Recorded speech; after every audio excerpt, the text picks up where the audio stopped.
Et c'est parti. Alors, bonsoir tout le monde et bienvenue à cette séance ordinaire du Conseil de la Ville de la Prairie. Aujourd'hui, mardi, le 30 août 2022, il est 19h30. Alors, je voudrais remercier tout d'abord tous ceux qui se sont déplacés dans la salle pour assister à la séance de ce soir. Je voudrais aussi remercier tous ceux qui nous écoutent en web diffusion, que ce soit en direct ou en différé. Comme vous l'avez peut-être remarqué, on a une séance vraiment chargée ce soir. Donc, on va tout de suite débuter avec l'ordre du jour, si vous le voulez bien. Mais tout d'abord, Maître Patton, est-ce que vous pouvez confirmer que nous avons quorum? Absolument, je vous confirme qu'on a quorum, donc la séance peut débuter. Merci, Maître Patton. Alors, on va débuter avec la première période de questions.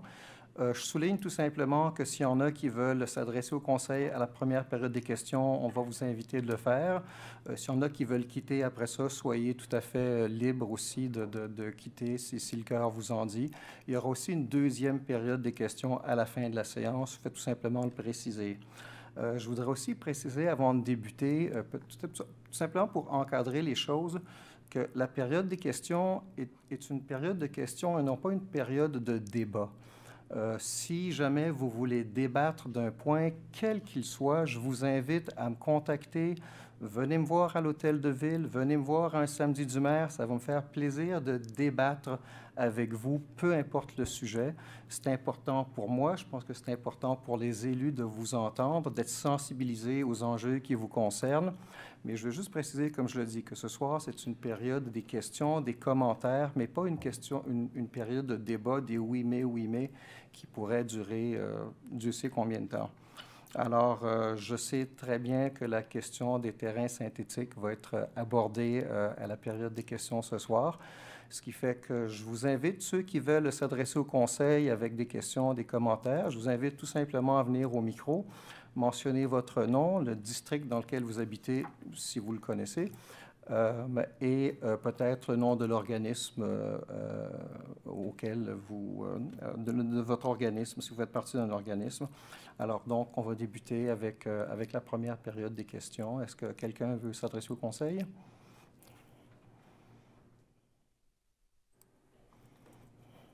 Bonsoir, bonsoir à tous. Je vais juste ajuster ça. Alors, mon nom est Louise Séguin, de 270 rue Perron, dans le secteur de la briqueterie. Évidemment, j'ai une question concernant le terrain synthétique. Comme prémisse, je vous dirais que j'ai jamais été favorable tellement à avoir une surface synthétique, à mon avis, défigurer un espace naturel, mais quand même, je comprenais la nécessité ou l'intérêt d'avoir un terrain synthétique, considérant que mes enfants jouent au soccer puis qu'on est une famille de sportifs. Mais là, tout récemment, lorsque j'ai appris que les terrains synthétiques, l'effet des terrains synthétiques sur l'environnement, notamment comme l'eau de chaleur, et puis aussi le risque quand même sérieux d'effets nocifs sur la santé, et quand j'ai vu et constaté que des organismes, des associations se prononçaient contre les terrains synthétiques et puis que des villes comme Montréal et Toronto réglementaient leur usage, j'ai réalisé que peut-être ma ville ne prenait pas une sage décision en allant de l'avant avec ce projet-là. Alors, je comprends que la prise de décision a été probablement faite avant même que vous sachiez, que vous ayez des données à cet effet-là. Mais maintenant, je me dis que sachant l'impact négatif des terrains synthétiques sur l'environnement, puis sachant le risque sérieux d'effets nocifs sur la santé, comment vous, élus municipaux et répondants auprès des citoyens, pouvez en toute sincérité permettre la réalisation de ce projet et démontrer que ce terrain de jeu est requis, voire essentiel, malgré ses effets? Qu'est-ce qui justifie que le principe de précaution ne soit pas appliqué ici? Et comme il semble que vous allez probablement aller de l'avant avec ce projet-là, est-ce que vous allez en informer les citoyens, les usagers principalement? Merci. Je vous remercie, Mme Séguin. Avant de répondre à votre question, pour s'assurer que tout le monde soit entendu, est-ce qu'il y a d'autres personnes qui voudraient s'exprimer sur la construction du terrain synthétique? Oui? C'est parfait, c'est la bonne hauteur. Ça va bien. Merci. Donc, je vais me présenter. Je vais mettre mes lunettes parce que sinon, je suis un peu aveugle. plus proche. Je parle déjà assez fort, vous allez voir. Donc, mon nom est César de Santos. Je réside au 220 Médard Hébert, donc briqueterie Grand Boisier à la Prairie, depuis les 7-8 dernières années. Donc, voilà. Je suis bénévole au niveau du soccer depuis les 20 dernières années. Je suis président du club de soccer de la Prairie également. Et donc, oui, je voudrais parler du terrain synthétique. Oui, je suis au courant. Il y a eu des études qui ont été faites au niveau autant environnemental que santé publique. Et j'ai regardé différentes études également, qui sont une qui est assez récente de 2018 de la Ville de Montréal, où vraiment les effets au niveau environnemental et santé publique ont été vraiment réduits. Il ne faut pas oublier que les terrains synthétiques, moi, ça fait 20 ans, comme je vous l'ai dit, que je suis dans le domaine, que je travaille un peu comme bénévole sur les terrains synthétiques au soccer, un peu partout sur la Rive-Sud, et la technologie a évolué. Okay? Et l'exemple que je donnais à quelqu'un à qui je parlais cette semaine, c'est si on regarde les cellulaires, les téléphones cellulaires, il y a peut-être 10-15 ans. J'avais débuté ma carrière chez Bell Mobilité, et il y a 10-15 ans, 20 ans, bien, tout le monde disait, bien, si tu achètes un cellulaire, bien, tu risques d'avoir le cancer du cerveau. Bien, aujourd'hui, c'est l'appareil mobile qui est le plus utilisé partout dans le monde. Et on n'en entend plus parler. Et si on regarde l'évolution des technologies qui sont utilisées aujourd'hui dans les terrains synthétiques, j'ai M. Patrice Bernier également, qui est directeur également de développement au niveau du club, qui va vous en parler. Les technologies dans les 10-15 dernières années au niveau des terrains synthétiques ont grandement évolué. Et donc, ça minimise non seulement les risques au niveau de la santé publique, mais également au niveau de l'environnement. Je vais juste ajouter un point. J'ai passé les deux le week-end dernier et celui également auparavant au parc Lucie Roussel. Donc, le club a organisé un événement. J'étais présent les 2 jours, donc la fin de semaine au complet. J'ai été faire un tour sur le futur terrain synthétique. Moi, je veux vous remercier. Je veux vous féliciter d'avoir pris la décision de le faire, et surtout à cet emplacement-là. Parce que je compare cet emplacement-là à celui de la Magdeleine, et je le compare également avec les terrains synthétiques à Brassard au parc Illinois, qui, eux, sont en plein soleil. Si vous allez faire un tour à Lucie-Roussel, le futur terrain synthétique est entouré d'arbres matures. Donc, si on y va entre 10h et 14h, oui, il y a du soleil, mais à part ça, dans la journée, l'ombrage créé par les arbres réduit. J'étais présent, j'ai été faire un tour, et ça réduit donc la chaleur qui est dégagée par... Je ne suis pas un expert, mais je l'ai constaté de visu, comme on dit. Donc, et pour nous, il y a d'autres avantages également. Si on regarde juste au niveau du soccer, et je présume que c'est la même chose également au niveau du football, donc tous les utilisateurs d'un terrain synthétique, nous, en début de saison, là, on l'a vécu en début de saison au printemps, on ne peut pas utiliser les terrains gazonnés avant le mois de mai. Okay? Pourquoi? Parce qu'il pleut. On ne veut pas vraiment, si on veut maganer ou piétiner le gazon. Et donc, on a dû annuler plusieurs séances d'entraînement et de matchs, de pratique, donc en début de saison. Le fait d'avoir un terrain synthétique, non seulement nous rajoute un mois supplémentaire au printemps, mais également à l'automne. Donc, on répond vraiment à la demande de nos membres. On a plus de 1000 membres au club, et la majorité des membres sont favorables au terrain synthétique parce qu'on peut l'utiliser sur une plus grande échelle annuellement. Donc, c'est les points que je voulais amener à ce niveau-là. Et quand je vous ai dit, oui, il y a peut-être d'autres effets, mais je pense qu'il y a beaucoup plus de bienfaits que de désavantages à avoir un terrain synthétique. Merci. Merci, M. Dos Santos. Est-ce qu'il y a d'autres personnes qui voudraient s'exprimer? Oui, bonsoir. Bonsoir, c'est bon. Je me présente, Benoît Audette, président de l'Association de football de la Prairie. Je ne suis pas résident de la Prairie, malheureusement, mais de Sainte-Catherine, mais impliqué depuis 2012 au niveau du football. J'ai beaucoup moins de choses à dire que prévu, parce qu'évidemment, je pense que ça a été un peu réfléchi, étudié au niveau du soccer. Évidemment, ce sont des collègues. On est impliqué également au niveau du partage, si on veut, du terrain des installations. Je pense que le point important, c'est qu'on a un site unique, malgré peut-être certains désavantages au niveau des terrains, si on parle au niveau écologique ou autre. Il y a vraiment un besoin, mais on a aussi un site unique. On parlait un peu des arbres, tout ce qui peut entourer l'emplacement. C'est un site unique qui est en retrait, si on veut, par rapport à la route, etc. Et puis, bien, pour nous aussi, je pense que c'est devenu une nécessité. Juste pour vous donner un exemple, on a à peu près 300 membres présentement, 7 équipes. On est en manque de terrain et présentement, on pratique sur 4 terrains différents à l'extérieur, si on veut, du terrain de Réal Brodeur. Fait que strictement, peut-être sur un point de vue logistique, pour nous, c'est vraiment un besoin. C'est tout. Je vous remercie, M. Odette. Est-ce qu'il y a d'autres personnes qui voudraient s'exprimer? Oui. Bonsoir. Bonsoir. Bonsoir. Bon, mon nom, c'est Patrice Bernier. Je réside aussi à la Prairie, sur la vue de la Belize, juste bien en avant de la carrière. Et donc, je viens aussi vous parler du terrain synthétique.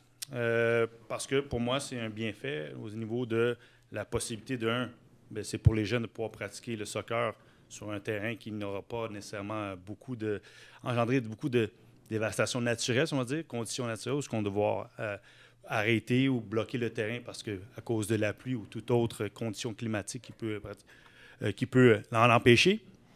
Comme César dos Santos, le président de la Prairie, a mentionné aussi le facteur que on pourrait commencer un peu plus tôt, même durer un peu plus longtemps. Et puis pour toutes les équipes aussi de clubs de soccer et je présume aussi pour le football américain, ce qui fait que une multitude d'utilisations peuvent être faites dans la même journée sur le terrain. Avant, on comprend que si le football y allait, on ne pouvait peut-être pas envoyer le soccer juste après pour utiliser le terrain. Et je vais vous donner un exemple parce que, non seulement je réside à la Prairie, mais je travaille aussi pour le CF Montréal un peu. Puis, justement, là, on a le synthétique et l'herbe naturelle pour les professionnels. Juste pour dire, les jeunes sont là et clairement, on pense aux bienfaits de tous ces jeunes-là parce qu'au CF Montréal, on a la charge de jeunes qui ont 13-14 ans jusqu'à 18-19 ans et potentiellement s'ils arrivent professionnels. Et oui, les nouvelles technologies font que, grâce aux premières années de synthétique et de caoutchouc, il y a eu un peu plus d'études parce qu'il y a eu des questions qu'on s'est posées sur la matière qui était mise là-dedans. Il ne faut pas oublier que le caoutchouc, il est enfui en dessous.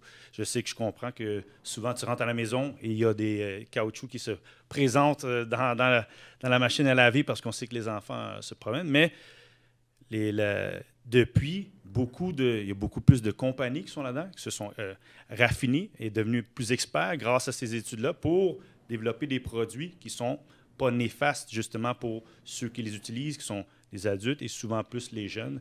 Et donc, puis en fonction de la température. Donc, si vous avez la chance, oui, je vous invite de regarder parce qu'il y a il y a multitude de terrains synthétiques et aussi de granules qui sont là pour aider justement à y aller en fonction des conditions climatiques et du soleil qui fait une partie parce qu'on sait c'est l'avantage, c'est pour les jeunes et pour que ce soit un endroit praticable, mais surtout dans le but que santé et sécuritaire pour tout le monde qui va y aller.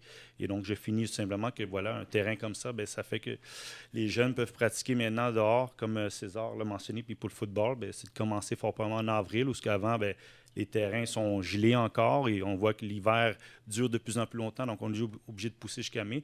Et présentement, les jeunes pourraient continuer à pratiquer jusqu'à mois d'octobre, novembre, qui fait qu'on peut étendre les pratiques et pas tout condenser en même temps parce que voilà, la réalité, c'est que souvent, on veut mettre le soccer sur les 3-4 mois qu'il y a ensemble, mais là, le synthétique permet de l'étaler un peu plus longtemps puis de contrôler justement le temps d'heure que les enfants seront sur les terrains. Et pas juste les enfants, il y a les adultes aussi qui jouent parce qu'il y a des ligues seniors qui opèrent ici sur la Rive-Sud et aussi à la Prairie. Donc, c'est ce que j'avais à mentionner sur le terrain synthétique qui est là, et puis que oui, je suis en faveur, parce que, clairement, je sais que le soccer, c'est mon sport, mais c'est surtout pour qu'ils puissent le pratiquer sur une surface qui ne sera pas, qui ne sera pas changeable par rapport aux conditions climatiques et à travers le temps aussi de la pratique qui se fait sur l'herbe, où ce qu'on sait que des fois, il faut donner un peu plus de temps au terrain naturel à se régénérer, vu que plusieurs activités sportives y font, le football américain en étant un, et le soccer aussi, et toutes les autres activités qui peuvent y être sur l'herbe naturelle, qui pourra maintenant être sur le terrain synthétique, dans un espace qui est bien protégé par les arbres, qu'il a bien mentionné, qui aura un peu plus d'ombrage, qui permettra de ne pas avoir cette chaleur qui remonte parfois du sol sur les jeunes et sur tout le monde qui utilise le terrain. Donc voilà, c'est ce que j'avais à mentionner sur l'usage du terrain synthétique. Et merci déjà d'avoir ce terrain-là qui vient ajouter aux heures qu'on a besoin au soccer à la Prairie. Je vous remercie, M. Bernier. Merci. Est-ce qu'il y a d'autres questions, commentaires par rapport au terrain synthétique? Ou est-ce qu'on fait, ça fait le tour? Fait que juste pour terminer sur ce point-là, la Ville va faire valoir sa décision par rapport à ça d'ici, je dirais, peut-être 2 ou 3 jours via un communiqué qui sera émis par la Ville dans les médias et sur le site de la Ville. Est-ce qu'il y a d'autres questions, que ce soit par rapport à... Oui? Voulez-vous venir...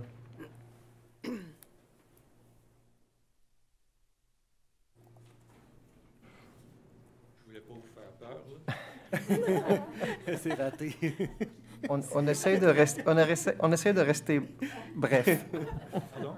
On essaie de rester bref. Oui, quand on s'est rencontrés, vous ne m'avez jamais donné plus qu'une demi-heure, alors je comprends. Alors, voici... vous êtes monsieur Lantier, juste pour sur la le notage, procédure. je vais faire. Alors, mon nom est Maurice Lantier, je suis du secteur de la Magdeleine. L'objectif que je veux rencontrer ce soir, c'est de vous exposer une interrogation, mais en principale entrée de jeu, c'est que je voudrais vous parler à tous du problème qu'on a sur la rue de la Magdeleine, de la rue des Prévert dans le secteur de la Magdeleine. Vous savez que la vitesse dans ce quartier-là, sur cette rue-là, je peux ajouter dans ce quartier-là, est immense. Le problème est immense. Et j'ai fait des plaintes de vitesse, relativement à la vitesse, depuis 2019. Le problème existe depuis 2016, à l'époque où on a ouvert le chemin des Prévert, la rue des Prévert, sur le chemin Saint-Jean et évidemment sur l'autoroute. L'effet de cette ouverture-là a créé une immense arrivée de voitures nouvelles, de véhicules nouveaux. Et je voudrais vous faire part de l'analyse que j'ai faite avec l'analyseur de vitesse qui a été installé devant chez moi, en 2021. Pour situer les gens, un analyseur de vitesse, c'est une affaire qui est gros comme ça. C'est une petite boîte tout petite, qui capte la vitesse et le nombre de véhicules qui sont passés. Alors, j'ai eu beaucoup de difficultés à obtenir l'information. Ça m'a pris 6 mois avant d'obtenir l'information sur laquelle je voulais travailler. Heureusement, j'ai fini par l'obtenir 6 mois plus tard. Et je veux vous exposer rapidement le nombre de véhicules, le nombre de véhicules qui circulent sur ce tronçon de la rue des Prévert depuis plusieurs années, mais c'est en expansion. En 2021, on était en pleine COVID, en pleine pandémie. Les gens restaient chez eux, OK? Et il a été installé un analyseur de vitesse chez moi. Et pour vous mesurer ça en proportion, depuis la date de votre arrivée, si on prend les mêmes séquences, les mêmes fréquences, il est passé devant chez nous 194 000 véhicules depuis que vous êtes ici. Ça veut dire depuis le 23 novembre 2021. OK? Vous allez dire, c'est pas de ma faute. Je comprends très bien que c'est pas de votre faute. Là. Vous n'avez pas poussé les voitures. Là. Ce que je peux vous dire, c'est que sur une base annuelle, si vous continuez à ne pas opérer, à ne pas faire de mouvement, il va se trouver 252 000 voitures qui vont passer en avant de chez moi. Quand je dis en avant de chez moi, là, je peux facilement penser que je ne suis pas le seul à offrir cette doléance-là. OK? Il y en a plusieurs autres. Je m'en reviens avec la question, M. Galata. Soyez patient. Allez-y, M. Lantier. J'anticipe que vous allez me dire que vous allez référer ça au comité de circulation. Et j'ai une bonne raison pour vous expliquer ça à vous, et à vous autres aussi. OK? Alors, la résultante de ça, c'est que si je prends les mêmes statistiques, puis ça, je pense que le comité de circulation n'est même pas au courant de cet aspect-là, où il l'a mal mesuré. OK? Il passe 5 fois plus d'autos qu'en 2019 chez nous. 5 fois plus d'autos. OK? Et puis, depuis votre arrivée, il est passé chez nous, sur la même tendance que 2021, là, 34 000 voitures en excédent de vitesse, au-dessus de la vitesse permise. Si vous continuez à ne pas bouger, d'ici le premier anniversaire de votre mise en place, puis je parle le 23 novembre 2022, il va être passé en excédent de vitesse sur ma rue 44 300 autos, véhicules. On va s'entendre, là. Si on regarde tout ce qui est au-dessus de 45 km/h, 34 000 autos par année. 34 000 autos par année. Si on regarde au-dessus de 50, c'est 10 000 par année. Au-dessus de 55, c'est peut-être moins pire, mais c'est quand même, il faut l'ajouter aux autres, là, c'est 416 par année. Alors, ma question, c'est, je comprends que j'ai eu beaucoup de discussions avec les gens du comité de circulation, de façon intermittente avec ma conseillère, Mme Simoneau, mais le problème est monstrueux. Parce qu'on parle de 40 quelques mille voitures par année qui sont en excédent de vitesse. C'est épouvantable, épouvantable. Et je ne comprends pas comment aujourd'hui, malgré le fait que l'information, je vous l'ai donnée depuis décembre, qu'on n'ait pas réussi à dire « Hey, c'est important ce problème-là. C'est un problème important. » On m'a expliqué que l'analyseur de vitesse est en processus de réception. OK? Malheureusement, je dois vous dire qu'il est arrivé des installations ailleurs d'afficheurs de vitesse. Et malheureusement aussi, je considère que pour une rue, comme la rue des Préverts, qui est une rue importante, 194 000, ouais, c'est 200 000 autos par année, là, qu'il n'y ait pas d'afficheurs de vitesse sur cette rue-là, qu'il n'y ait pas de patrouille de policiers. Il n'y en a pas. La dernière, c'était en 2019. Et je vais vous sauver votre temps. Je vais vous épargner tous les problèmes que j'ai avec eux autres. OK? Et puis, je reviendrai la prochaine fois. Là, je reviendrai, s'il vous plaît. Et je pourrai en faire part. Et tout ça pour vous dire que ça ne finit pas. Ça ne finit pas. Et je vais conclure avec ça. L'afficheur de vitesse qui m'est promis, j'entends, là, c'est pas à moi personnellement, là, on est 89 maisons sur ce secteur-là, d'à peu près 500 personnes. Okay? L'afficheur qui est promis, c'est un afficheur temporaire, donc installé de façon temporaire. C'est incroyable, parce que je regarde sur une rue qui est différente, beaucoup plus petite, beaucoup moins occupée, la rue de la Tadoussac, qui est dans le secteur de M. Noël. M. Noël, vous devez savoir combien il y a de voitures de maisons sur cette rue-là. Monsieur Lantier, excusez-moi, je pense qu'on comprend la teneur de votre intervention. Je vais demander à quelqu'un qui a déjà vécu cette rue. Madame Fontaine, vous étiez déjà là, vous? Il se passe à quoi sur la rue des Préverts? Beaucoup de voitures, rapidité, oui, effectivement. Ils ne font pas leur stop. Alors, les gens qui ne font pas leur stop, des gens rapides. Alors, ma question à vous, là, qu'est-ce que vous allez faire de plus rapide qu'on attend un afficheur de vitesse temporaire? Quand on sait qu'il y en a 39 sur la rue de Lantier, la Tadoussac. Comme vous savez peut-être, à titre de maire, je siège aussi à la Régie de police de Roussillon. Je peux vous assurer que le problème de vitesse n'est pas unique à la rue des Préverts. C'est un problème qu'on vit à la grandeur de la municipalité, à la grandeur des municipalités du Québec. C'est un problème réel, j'en conviens. La ville pose des actions, la ville met des feux rouges, la ville met des stops, la ville met des panneaux de vitesse, mais la ville n'est pas responsable des délinquants qui font de l'excès de vitesse. Donc, les mesures qu'on peut prendre, et je ne veux pas m'éterniser là-dessus, M. Lantier, mais la ville prend des mesures, la ville a commandé des afficheurs de vitesse, mais on ne peut pas mettre un policier 24 heures sur 24 à chaque coin de rue. Je pense que vous en convenez. M. Galantais, je pense que vous faites de la démagogie. Je vous dis qu'il y a un problème de vitesse et je vous demande qu'est-ce que vous pouvez faire. Je ne vous demande pas d'engager un policier qui va être là 24 heures par jour puis 7 jours par semaine. C'est pas ça que je vous demande. Je vous demande d'assurer de faire quelque chose. Puis je vous lance la perche. Vous êtes au comité de la police. Pourquoi vous ne leur demandez pas pourquoi qu'ils ne viennent pas chez nous? J'aimerais bien entendre ma conseillère, par exemple. Qu'est-ce qui se passe avec ça? Pourquoi ma conseillère ne pourrait pas créer quelque chose qui pourrait dire, oui, let's go, là. Oui, il y a un problème. Qu'est-ce qui se passe? Madame Simoneau, je vous ai déjà parlé de ça. Oui, absolument. Vous avez tout à fait raison. On s'est rencontrés à 2-3 reprises. Je suis allée vous rencontrer à la maison. Chez moi. On a eu cette discussion-là. J'habite pas loin. J'en suis extrêmement consciente. Je sais qu'il y a des problèmes de vitesse sur la rue, comme il y a des problèmes de vitesse sur la Magdeleine, comme il y en a sur des tulipes, comme il y en a dans plusieurs endroits, comme disait M. Galantet. Bien évidemment, il y a un appareil municipal. On travaille avec le comité de circulation. On est en attente des afficheurs de vitesse. On ne peut pas aller plus vite que la réception. On ne peut pas aller les chercher.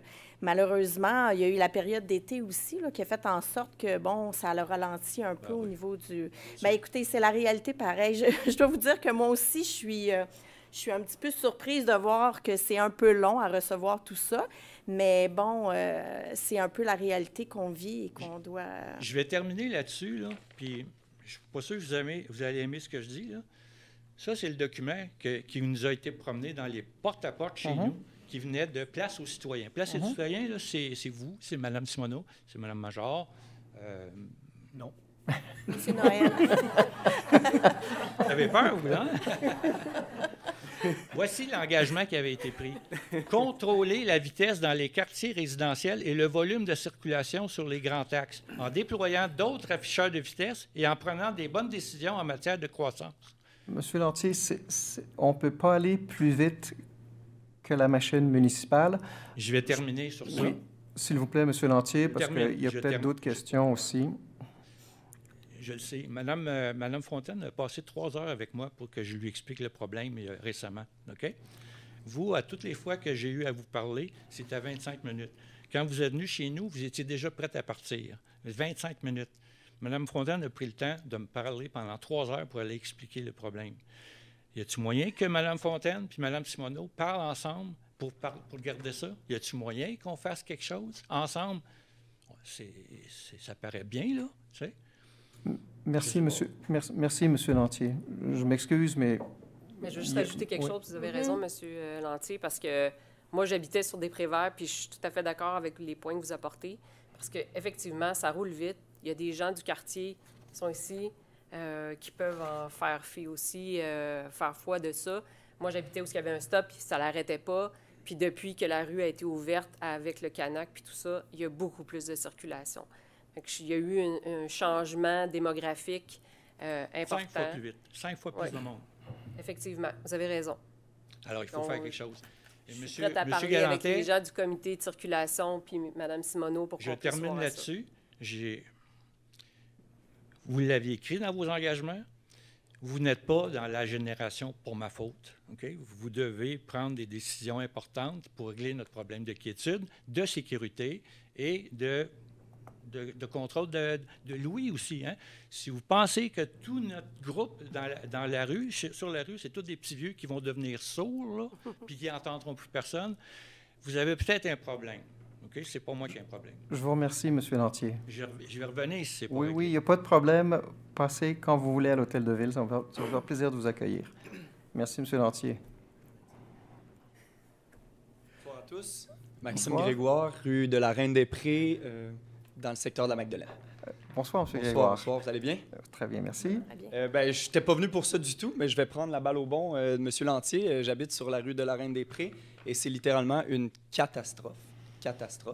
Il n'y a aucune signalisation. C'est la première fois depuis que j'habite là que les signaux ne sont pas refaits par terre. Je venais vraiment pas pour ça, mais je vais vraiment prendre la balle au bon. On a débuté M. Lantier n'est pas au courant. C'est vraiment une initiative. On est 5 familles sur la rue à avoir débuté une pétition. Sur Reine-des-Prés, on touche à plusieurs personnes sur des Préverts et la rue Mirabel en arrière. Parce que, vous le savez peut-être, là, le quartier tend à changer. De plus en plus, on a des jeunes familles. Les maisons qui sont achetées, surtout sur Reine-des-Prés, c'est que des jeunes familles. On est tous amis et on réalise à quel point, maintenant qu'on est papa, à quel point c'est catastrophique. Et je viens aussi au nom d'un autre couple qui demeure sur de la rue Perron. C'est la même situation dans le tournant, dans le fond. Et on est un peu choqués, troublés qu'il n'y ait rien qui se fasse par rapport à ça. Si jamais je lance ça dans l'univers, là, il y a une ville pas très loin d'ici, Saint-Lambert, on n'a pas la nommer, qui il y a quelques années a décidé de... parce que le problème, c'est les locaux, on ne se le cachera pas. Sur Reine-des-Prés, ce n'est pas 1001 visiteurs, c'est les gens qui habitent sur la rue en général.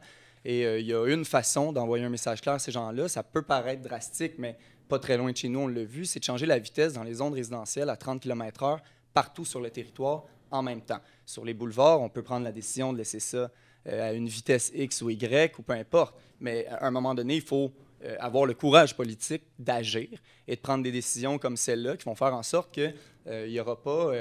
on a passé proche d'avoir 2 accidents l'été passé sur notre rue. Mon fils, avec ses amis, il y a une voiture qui est passée, les pneus ont crissé directement dans le tournant. Et un autre accident, entre guillemets, où il y a une auto qui a pris le terre-plein d'une de mes voisines. Donc, suite à ça, on est 5 voisins, dont ma voisine de droite aussi qui revendique devant le parc des Préverts des mesures quelconques pour s'assurer que le stop soit fait parce que c'est aussi une catastrophe. Mais littéralement, il n'y a aucune signalisation sur notre rue. Il n'y a plus rien par terre qui est peinturé comme c'était le cas il y a quelques temps. À un moment donné, je pense qu'il faut agir, c'est important. Là, puis j'abonde vraiment dans le même sens que M. Lantier. C'est vraiment, vraiment catastrophique. Là. Puis je dis ça pour la sécurité de nos enfants. Je ne vais pas vous parler de ça, mais je prends la balle au bon. Donc, en espérant que tout ça soit entendu.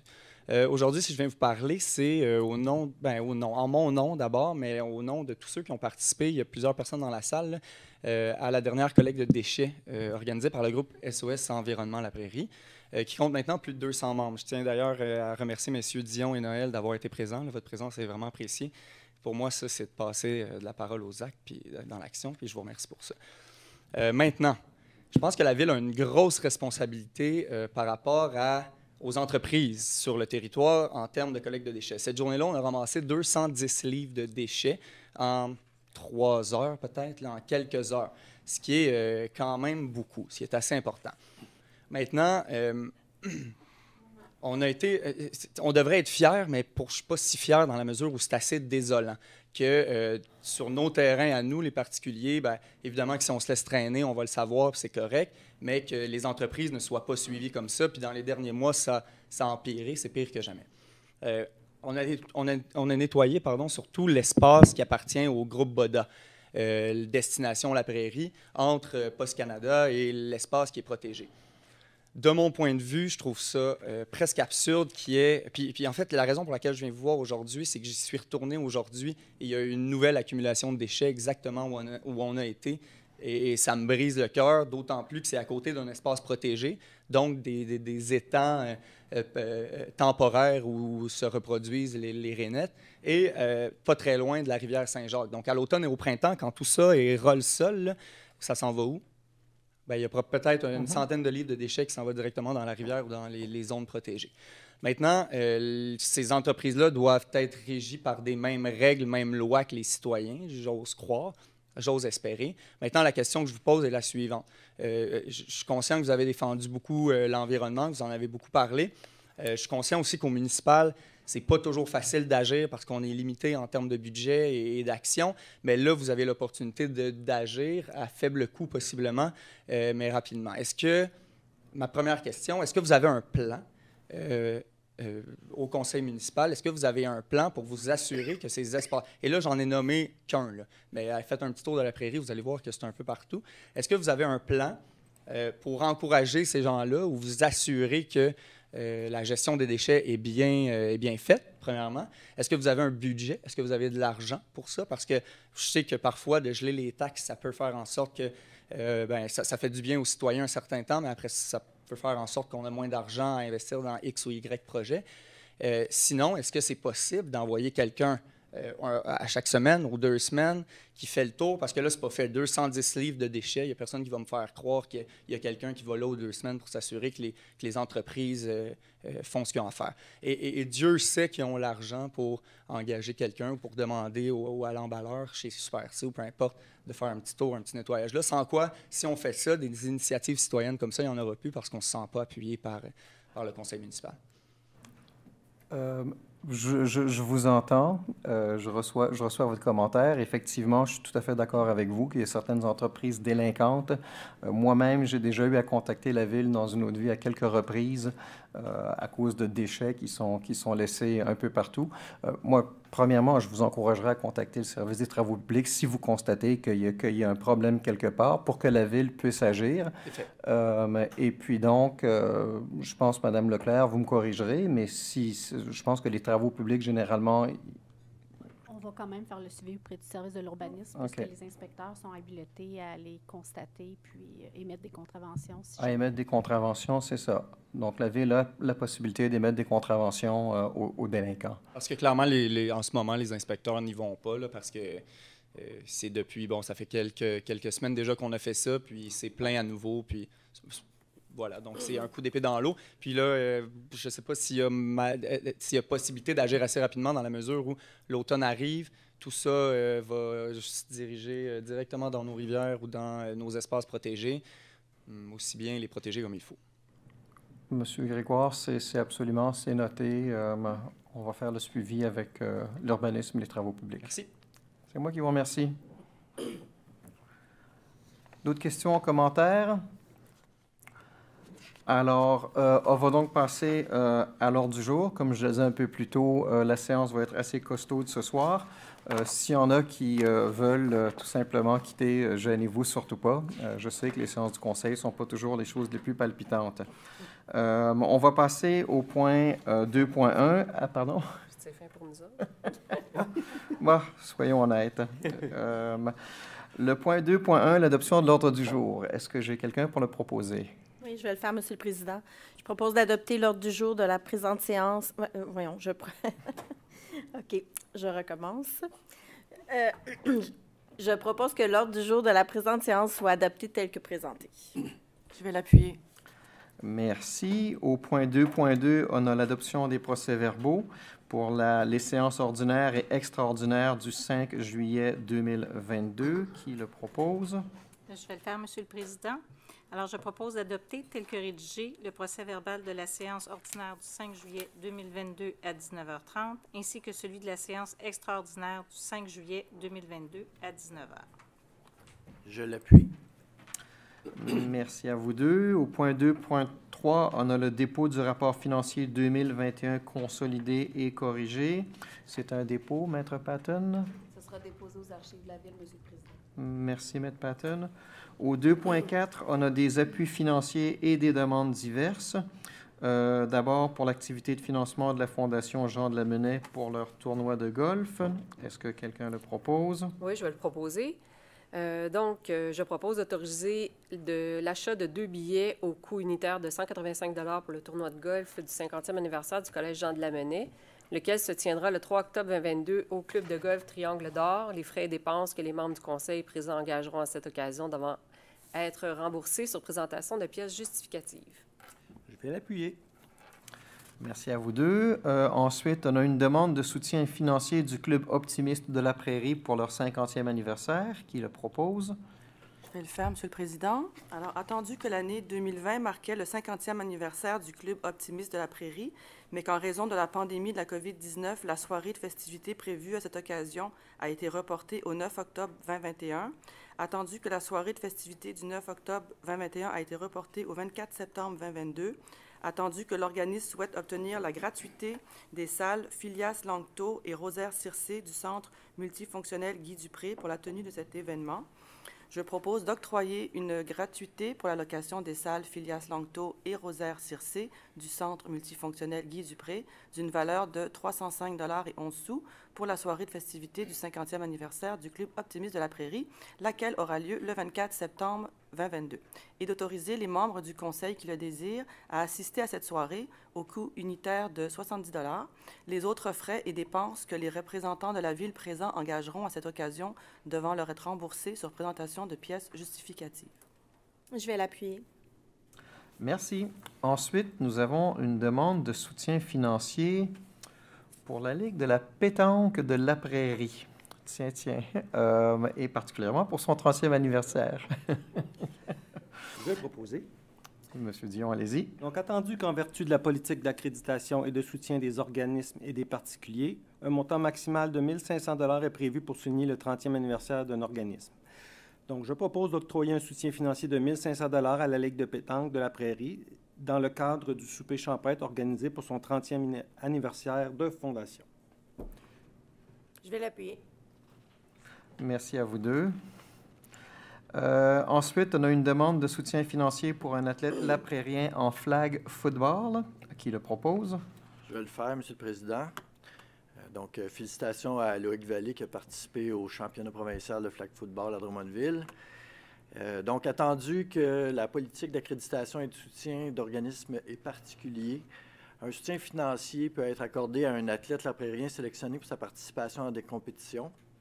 Je propose d'accorder une aide financière de 50 $ à M. Loïc Vallée afin de contribuer aux frais qu'il a engagés lors de sa participation au championnat provincial de flag football qui s'est tenu à Drummondville les 11 et 12 juin dernier. Je vais l'appuyer. Merci. 2.5, on a le dépôt de la liste des employés surnuméraires, occasionnels, temporaires et des étudiants embauchés par la directrice générale. Maître Patton, c'est un dépôt. Ça sera déposé aux archives de la Ville. Merci, Maître Patton. Au 2.6, on a une demande d'aide financière au Fonds de développement des communautés 2022 pour la mise en place d'un programme relatif à l'adoption de pratiques et consommation d'activités domestiques éco-responsables. Qui le propose? Je vais le faire, Monsieur le Président. Pardon. Alors, attendu que la Ville souhaite mettre en place un programme relatif à l'adoption de pratiques de consommation et d'activités domestiques éco-responsables, attendu que la Ville souhaite déposer une demande d'aide financière de 20 000 $ au Fonds de développement des communautés FDC 2022 de la MRC de Roussillon pour financer son programme, attendu que le FDC 2022 offre un soutien financier sous forme de subventions aux projets innovants, structurants et concertés de développement des communautés et visant à l'amélioration de la qualité de vie des citoyens, je propose donc d'autoriser le coordonnateur au développement économique ou son représentant à déposer une demande d'aide financière de 20 000 $ à la MRC de Roussillon dans le cadre du FDC 2022 pour le projet Programme éco-local, pratiques de consommation et d'activités domestiques éco-responsables, ainsi que tout autre document y afférent. Je vais l'appuyer. Merci à vous deux. Le Conseil a bien hâte de vous reparler de ce projet-là dès que la demande d'aide financière sera approuvée par la MRC. Au point 2.7, on a une demande d'aide financière au Fonds de développement des communautés 2022 pour une étude du Code du bâtiment pour le bâtiment situé au 1400 rue industrielle à la Prairie. Ça, c'est le bâtiment de l'entreprise Générale Électrique. Quelqu'un pour le proposer? Oui, je vais le faire, Monsieur le Président. Donc, ce projet-là aussi est intéressant. Là, il s'agit d'un incubateur, accélérateur d'entreprise pour le milieu d'énergie propre et durable. Donc, on est au début du projet, mais ça a l'air très prometteur. Donc, attendu que la Ville souhaite déposer une demande d'aide financière de 12 000 $ au Fonds de développement des communautés 2022 de la MRC Roussillon pour financer l'étude du Code du bâtiment qui sera faite par une firme d'architectes pour le bâtiment situé au 1400 rue Industrielle, attendu que le FDC 2022 offre un soutien financier sous forme de subventions aux projets innovants, structurants et concertés de développement des communautés et visant l'amélioration de la qualité de vie des citoyens. Je propose d'autoriser le coordonnateur au développement économique ou son représentant à déposer une demande d'aide financière de 12 000 $ à la MRC de Roussillon dans le cadre d'une étude du Code du bâtiment pour le bâtiment situé au 1400 rue Industrielle à la Prairie. Je vais l'appuyer. Merci à vous deux. Et au point 2.8, on a une autorisation à un membre du Conseil d'assister à une formation offerte par l'Union des municipalités du Québec. Qui le propose? Je vais le proposer. Donc, je propose d'autoriser M. Vincent Noël à assister au coût unitaire de 153,68 $ taxes incluses à la formation « S'initier au processus de budget participatif, impliquer la collectivité à l'administration municipale », offerte par l'Union des municipalités du Québec, laquelle aura lieu le 27 septembre 2022. Les frais et dépenses qu'il engagera à cette occasion devront lui être remboursés sur présentation de pièces justificatives. Je vais l'appuyer. Merci. Au point 3, consultation publique, il n'y a rien à l'ordre du jour. Au point 4, avis de motion et adoption de règlement. Le 4.1, l'adoption du règlement 1493-E, décrétant une dépense et un emprunt de 3 225 000 $ pour divers travaux de réfection et de remplacement d'équipements à l'usine de filtration. Qui le propose? Je vais le faire, Monsieur le Président. Donc, attendu que ce règlement a pour objet d'autoriser le Conseil à procéder aux travaux de réfection suivants à l'usine de filtration: des travaux généraux, remplacement du système de dosage de polymère, réfection des décanteurs dynamiques, réfection des filtres, remplacement du débitmètre de distribution, installation d'un nouveau rail de levage pour les pompes d'eau brute, remplacement d'une conduite de drainage au-dessus du filtre numéro 3. Attendu qu'aux fins d'acquitter les dépenses prévues par le présent règlement, le Conseil est autorisé à emprunter une somme de 3 225 000 $ sur une période de 20 ans. Attendu que le Conseil est autorisé à affecter annuellement durant le terme de l'emprunt une portion des revenus généraux de la municipalité pour pourvoir aux dépenses engagées relativement aux intérêts et au remboursement en capital des échéances annuelles de l'emprunt, conformément à l'article 547 de la Loi sur les cités et villes. Je propose d'adopter le règlement suivant. Donc, le règlement 1493-E, décrétant une dépense et un emprunt de 3 225 000 $ pour divers travaux de réfection et de remplacement d'équipements à l'usine de filtration. Je vais l'appuyer. Merci à vous deux. Au point 4.2, on a l'adoption du règlement 1494-M concernant l'utilisation de l'eau potable. Qui veut le proposer? Je vais le faire, Monsieur le Président. Attendu que le règlement 1494-M a pour objet de régir l'utilisation de l'eau potable en vue de préserver la qualité et la quantité de la ressource, je propose d'adopter le règlement suivant, le règlement 1494-M concernant l'utilisation de l'eau potable. Je vais l'appuyer. Merci. Au point 4.3, on a la présentation et le dépôt du projet de règlement 1495-M déterminant les secteurs sur lesquels le droit de préemption peut être exercé et les fins pour lesquelles les immeubles peuvent y être ainsi acquis. Qui le propose ou Je vais qui le présente, pardon? Le projet de règlement. Alors, ce projet de règlement a pour objet de définir les secteurs d'application, les fins municipales pour lesquelles un immeuble peut être acquis par la Ville suite à l'exercice de son droit de préemption, la procédure à suivre par la Ville pour exercer son droit, ainsi que l'obligation du propriétaire d'un immeuble assujetti au droit de préemption. Merci, Madame Plante-Hébert. Au point 4.4, on a un avis de motion 2022-19 pour le règlement 1495-M déterminant les secteurs sur lesquels le droit de préemption peut être exercé et les fins pour lesquelles les immeubles peuvent y être ainsi acquis. Qui pour présenter l'avis de motion? Alors, je vais le faire encore. Alors, je donne avis de motion qu'à une prochaine séance de ce Conseil, il sera présenté un règlement 1495-M déterminant les secteurs sur lesquels le droit de préemption peut être exercé et les fins pour lesquelles les immeubles peuvent y être ainsi acquis. Merci, Madame Plante-Hébert. Au point 4.5, on a la présentation et le dépôt du projet de règlement 1496-RIP relatif aux animaux. Qui le propose?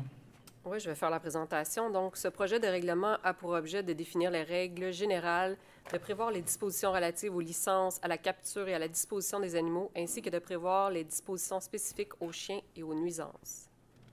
Merci. Au point 4.6, on a un avis de motion, le 2022-20 pour le règlement 1496-RIP relatif aux animaux. Qui pour présenter l'avis de motion? Là, je donne l'avis de motion qu'à une prochaine séance de ce Conseil sera présenté un règlement 1496-RIP relatif aux animaux. Merci. Madame Fontaine. On passe au point 5, l'octroi de contrat, le 5.1, l'octroi d'un contrat pour l'acquisition d'une chenillette de déneigement avec remorqueuse saleuse. Un proposeur. Oui, je vais le faire, Monsieur le Président.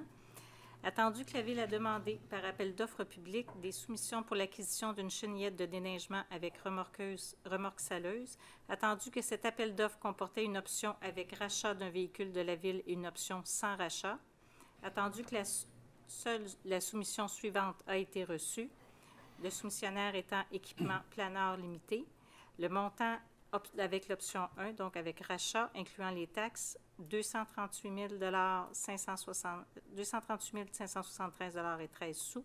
Le montant de l'option 2, donc sans rachat, 244 321 et 88 sous. Attendu que l'estimé pour ce contrat était de 220 000 je propose d'octroyer le contrat pour l'acquisition d'une chenillette de déneigement avec remorque saleuse selon l'option 1, soit avec rachat du véhicule John Deere 5520N 2203 au seul soumissionnaire conforme, soit équipement planeur limité, au prix unitaire soumissionné, pour un total de 238 573 et 13 sous, taxes incluses. Les documents d'appel d'offres TPAO 2022-10, la soumission et la présente résolution forment la convention liant les parties. Je propose ici d'autoriser le directeur du service des travaux publics ou son représentant à signer pour et au nom de la Ville le contrat ainsi que tous les documents y afférents. Je vais l'appuyer. Merci. Au 5.2, on a l'octroi d'un contrat pour un logiciel informatique de gestion du système d'information sur les matières dangereuses utilisées au travail, le CIMDU, qui le propose. Oui, je vais le faire, Monsieur le Président. Donc, attendu que la Ville a procédé par demande de prix auprès d'un fournisseur afin d'obtenir une soumission pour un logiciel informatique de gestion du système d'information sur les matières dangereuses utilisées au travail, le CIMDUT, pour une durée de 3 ans. Attendu que le soumissionnaire est le suivant, Toxiscan Incorporé, montant estimé incluant les taxes, 10 966 $. Je propose donc d'octroyer le contrat pour un logiciel informatique de gestion du système d'information sur les matières dangereuses utilisées au travail, le CIMDUT, pour une durée de 3 ans à Toxiscan Incorporé au prix unitaire soumissionné pour un total estimé de 10 966 $, selon les quantités prévues à la demande de prix. La demande de prix, la soumission à la présente résolution forme la convention liant les parties et d'autoriser la directrice du service des ressources humaines ou son représentant à signer le contrat ainsi que tous les documents y afférents. Je vais l'appuyer. Merci à vous deux. Au point 5.4, on a le renouvellement de contrat avec Commutel, qui le propose. 5.3, pardon. Oui, 5.3, pardon, je vais un petit peu trop vite. Au 5.3, on a le renouvellement du contrat de service pour la gestion de l'écocentre. Monsieur Dion. Oui, je ne l'ai pas dit encore. Attendu qu'en vertu de la résolution 2020-12-385, adoptée le 7 décembre 2020, la Ville octroyait un contrat de service pour la gestion de l'écocentre d'une durée de 2 ans à Nature Action Québec. Attendu que le contrat se termine le 31 décembre 2022, mais que la Ville souhaite se prévaloir de la période de renouvellement d'1 an aux mêmes conditions pour l'année 2023, telle que prévue à l'article 2.1 du contrat de service, je propose de renouveler le contrat de service pour la gestion de l'écocentre avec Nature Action Québec pour 1 an à compter du 1er janvier 2023. Je propose donc d'autoriser la directrice générale ou son représentant à transmettre un avis d'intention écrit à Nature Action Québec pour le renouvellement de ce contrat. J'appuie cette proposition. Merci. Maintenant, on est au point 5.4, le renouvellement du contrat avec Commutel qu'il propose. Je vais le faire, Monsieur le Président. Attendu que le service de sécurité incendie utilise depuis septembre 2021 l'application cellulaire Targa, un outil de communication adapté et complet pour un service d'urgence. Attendu que le fournisseur Commutel offre la possibilité de renouveler le contrat pour une durée de 3 ans à compter du 1er octobre 2022 au coût annuel de 3 888 plus les taxes applicables. Je propose de renouveler le contrat pour l'application cellulaire Targa avec le fournisseur Commutel pour une durée de 3 ans débutant le 1er octobre 2022 au coût annuel de 3 888 plus les taxes applicables et d'autoriser le directeur de service de sécurité incendie ou son représentant à signer pour et au nom de la Ville le contrat avec Commutel. Je vais l'appuyer.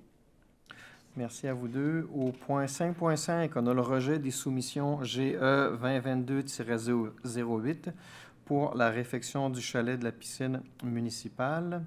Un proposeur. Oui, je vais le faire, Monsieur le Président. Alors, attendu que la Ville a procédé par appel d'offres public à la demande de soumission pour la réfection du chalet de la piscine municipale, attendu que trois soumissions ont été ouvertes le 7 juillet 2022, attendu que le prix des soumissions s'est avéré beaucoup plus élevé que l'estimation faite et que le budget disponible, attendu que la Ville ne s'est engagée à accepter ni la plus basse ni aucune des soumissions déposées, je propose de rejeter les soumissions ouvertes le 7 juillet 2022 dans le cadre de l'appel d'offres portant le numéro GE-2022-08 pour la réfection du chalet de la piscine municipale et d'autoriser le service du génie à effectuer un nouvel appel d'offres ou une demande de prix au moment opportun suite à une nouvelle évaluation des besoins. Je vais l'appuyer. Merci. Au point 5.6, on a le rejet de la soumission TPAO 2022-04 pour l'acquisition de véhicules et accessoires. Qui pour le proposer? Je vais le faire, Monsieur le Président. Attendu que la Ville a procédé par appel d'offres publiques à la demande de soumission pour l'acquisition de véhicules et d'accessoires, attendu qu'une seule soumission a été ouverte le 4 août dernier, attendu que la soumission déposée n'est pas conforme, attendu que la Ville ne s'est engagée à accepter ni la plus basse ni aucune des soumissions déposées. Je propose de rejeter la soumission ouverte le 4 août 2022 dans le cadre de l'appel d'offres portant le numéro TPAO-2022-04 pour l'acquisition de véhicules et accessoires et d'autoriser le service du génie à effectuer un nouvel appel d'offres ou une demande de prix au moment opportun suite à une nouvelle évaluation des besoins. Je vais l'appuyer. Je m'excuse, il y a une erreur, c'est le service des travaux publics. J'ai-tu dit ça, moi? Non, mais dans la résolution. Ah, OK. OK, parce que là, je trouvais que j'avais fait une grosse erreur de lecture. OK, c'est bon, merci. Faut que tu recommences. Et boy. OK. Excellent. Donc, on passe donc au point 5.7. Encore un autre rejet de soumission, cette fois le TPAO 2022-08 pour la réfection du jardin communautaire La Citière. Madame Blanc-Desverts. Oui, évidemment, je vais le faire. Encore un autre rejet.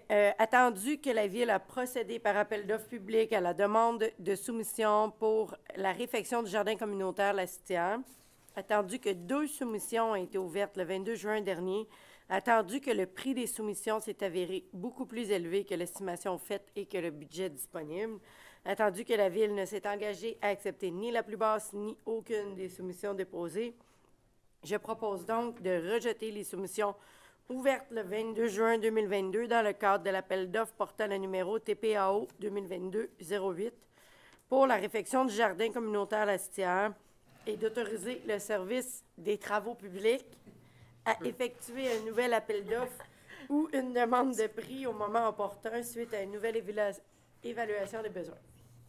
Je vais l'appuyer. Bien récupéré. Oui, c'est ça. On passe aux finances et services administratifs, le point 7.1, pour une approbation d'une liste de comptes et salaires qu'il propose. Je vais le faire, Monsieur le Président. Donc, je propose d'approuver les dépenses au montant de 4 282 653,77 $ pour les activités financières, de 1 028 846,36 $ pour les activités d'investissement et de 2 160 878,92 $ pour les salaires. Et je vais l'appuyer. Et on passe donc au 7.2 pour une résolution de concordance de courte échéance et de prolongation relativement à un emprunt par obligation au montant de 7 260 000 $ qui sera réalisé le 12 septembre 2022. Qui le propose? Je vais le faire, Monsieur le Président. Donc, attendu que, conformément au règlement d'emprunt, la Ville de la Prairie souhaite émettre une série d'obligations, soit une obligation par échéance pour un montant total de 7 260 000 qui sera réalisé le 12 septembre 2022. Attendu qu'il y a lieu de modifier les règlements d'emprunt en conséquence. Attendu que pour les règlements d'emprunt numéro 1359-E, 1467-E et 1468-E, la Ville souhaite émettre pour un terme plus court que celui originellement fixé à ces règlements.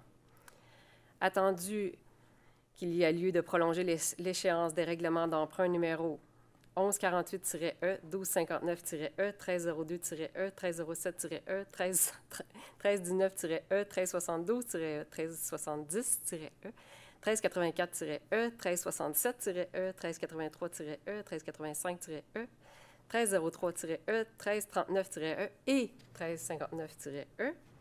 Je propose que les règlements d'emprunt soient financés par obligation conformément à ce qui suit. Les obligations, soit une obligation par échéance, seront datées du 12 septembre 2022. Les intérêts seront payables semi-annuellement le 12 mars et le 12 septembre de chaque année. Les obligations ne seront pas rachetables par anticipation. Les obligations seront immatriculées au nom du Service de dépôt et de compensation CDS Inc. CDS agira au nom de ses adhérents. CDS procédera au transfert de fonds conformément aux exigences légales de l'obligation. CDS effectuera les paiements de capital et d'intérêt aux adhérents. Que les obligations soient signées par le maire et le trésorier. Que, en ce qui concerne les amortissements annuels de capital prévus pour les années 2028 et suivantes, le terme prévu dans les règlements d'emprunt numéro 1359-E, 1467-E, 1468-E soit plus court que celui originellement fixé, c'est-à-dire pour un terme de 5 ans à compter du 12 septembre 2022, et que, compte tenu de l'emprunt par obligation du 12 septembre 2022, le terme original des règlements d'emprunt numéro 1148-E, 1259-E, 1302... J'ai perdu un pari, je pense. 1307-E, 1319-E, 1372-E, 1370-E, 1384-E, 1367-E, 1383-E, 1385-E, 1303-E, 1339-E et 1359-E soient prolongés de 5 jours. Je vais l'appuyer. J'espère. Est-ce que quelqu'un souhaite que Mme Fontaine répète la résolution? Non, je compatis. Au point 7.3, on a l'adjudication, je l'ai bien prononcé, l'adjudication d'une émission d'obligation au montant de 7 260 000 $ à la suite d'une demande de soumission publique. Qui le propose? Je vais le faire, Monsieur le Président. Attendu que, conformément au règlement d'emprunt, la Ville de la Prairie souhaite émettre une série d'obligations, soit une obligation par échéance, attendu que la Ville de la Prairie a demandé des soumissions pour la vente d'une émission d'obligation datée du 12 septembre 2022 au montant de 7 260 000 $. Les soumissionnaires sont Financière Banque Nationale au prix de 98,972 au coût réel de 4,63325 %. Valeur mobilière Desjardins au prix de 98,763 au coût réel de 4,66142 %. Troisième soumissionnaire, BMO Nesbitt Burns Incorporé au prix de 98,919 avec un coût réel de 4,67240 %. Et quatrième soumissionnaire, Valeur mobilière Banque Laurentienne, Inc., au prix de 99,07203 et au coût réel de 4,70552 %. Attendu que le résultat du calcul des coûts réels indique que la soumission présentée par la firme financière Banque Nationale, Inc. est la plus avantageuse, je propose que l'émission d'obligations au montant de 7 260 000 $ de la Ville de la Prairie soit adjugée à la firme financière Banque Nationale, Inc., que demande soit faite à cette dernière de mandater le Service de dépôt et de compensation CDS Inc., entre parenthèses CDS, pour l'inscription en compte de cette émission, que CDS agisse au nom de ses adhérents, que CDS procède au transfert de fonds conformément aux exigences légales de l'obligation. À cet effet, le Conseil autorise le trésorier à signer le document requis par le système bancaire canadien et que le maire et le trésorier soient autorisés à signer des obligations visées par la présente émission, soit une obligation par échéance. Je vais l'appuyer. Merci à vous deux. Au point 8, génie, rien à l'ordre du jour. Au point 9, greffe et affaires juridiques. Le 9.1, une autorisation de signature pour une entente avec Bell Canada pour le service 911 prochaine génération qu'il propose. Je vais la proposer. Donc, attendu que la Ville a une entente avec Bell Canada pour le service 911 depuis 1994, attendu que Bell Canada migre vers une nouvelle technologie 911 PG, attendu qu'à raison de ce changement de technologie, la Ville doit signer une nouvelle entente avec Bell Canada. Je propose d'autoriser le maire et la greffière à signer pour et au nom de la Ville l'entente avec Bell Canada pour le service 911 PG. Je vais l'appuyer. Merci. Le 9.2, une autorisation de signature pour un protocole d'entente avec l'école de voile entre air et mer. Qui pour le proposer? Je vais le proposer. Alors, attendu que le protocole d'entente entre l'école de voile entre air et mer et la Ville est échu depuis le 31 mars 2022, attendu que l'école de voile entre air et mer désire poursuivre ses opérations, je propose d'autoriser le maire et la greffière à signer pour et au nom de la Ville le protocole d'entente avec l'école de voile entre air et mer. Cette entente a pour objet la dispense de cours de voile, de permettre l'utilisation des locaux et des espaces de la Ville et la location de kayaks et de planches à pagaie. Je vais l'appuyer. Merci. Le 9.3, une autorisation de signature pour le premier amendement au bail d'emplacement avec TELUS Mobilité. Madame Major. Attendu que la Ville a conclu en 2023 un bail d'emplacement avec TELUS Mobilité, attendu que TELUS propose d'apporter quelques modifications au dit bail, notamment l'ajout de périodes de prorogation additionnelles, je propose d'autoriser le maire et la greffière à signer pour et au nom de la Ville le premier amendement au bail d'emplacement avec TELUS Mobilité. Avec une petite correction, c'est en 2003. Donc, je vais l'appuyer. Merci. Au point 9.4, on a un nouveau comité sur l'accès à l'information et la protection des renseignements personnels et la nomination de membres. Qui pour le proposer? Je vais le faire, Monsieur le Président. Attendu la loi modernisant des dispositions législatives en matière de protection des renseignements personnels, enseignement le projet de loi 64, sanctionné le 22 septembre 2021, attendu que son article 8.1, qui entrera en vigueur le 22 septembre 2022, crée l'obligation de constituer un comité, attendu que ce comité aura les responsabilités imposées par la loi, je propose de prendre acte de la constitution du comité sur l'accès à l'information et la protection des renseignements personnels, présidé par le directeur général et sur lequel siègent les personnes suivantes. Le directeur général, le greffier et directeur du service du greffe et des affaires juridiques, directeur des services administratifs et financiers, le directeur du service des loisirs, directeur du service des communications, directeur du service de sécurité incendie, le greffier de la cour municipale et le greffier adjoint. Excusez, je vais l'appuyer. Au 9.5, on a une modification de l'entente administrative entre la SAAQ, je dis bien la SAAQ, et la Ville afin de procéder à la nomination d'un coordonnateur et d'un responsable des personnes autorisées à accéder aux renseignements qu'il propose. C'est à moi. Ben voyons donc, je suis bien perdue, moi, aujourd'hui. C'est une journée dure. C'est une journée de même. Oui. Attendu la loi modernisant les dispositions législatives en protection, en matière de protection des renseignements personnels. Anciennement, le projet de loi... je répète la même chose que... 9.5. Oh, boy. OK, on recommence. Entendu qu'au fin de la poursuite de tout contrevenant pour tout constat d'infraction délivré sur le territoire relevant de la juridiction de la Ville de La Prairie, il est nécessaire pour la Société de l'assurance automobile du Québec, SAAQ, de communiquer certains renseignements à la Cour municipale de La Prairie. Attendu qu'en application de certaines lois, il est nécessaire pour la Cour municipale de La Prairie de communiquer certains renseignements à la SAAQ. Attendu qu'afin de pouvoir communiquer avec la SAAQ, il faut être désigné et autorisé au terme d'une entente. Attendu que, suite au départ de M. Nicolas Dion le 30 juin dernier et à la nomination de Mme Vanessa Desjardins à titre de greffière de la Cour municipale, il y a lieu de retirer la désignation de M. Nicolas Dion et de la remplacer par celle de Mme Vanessa Desjardins.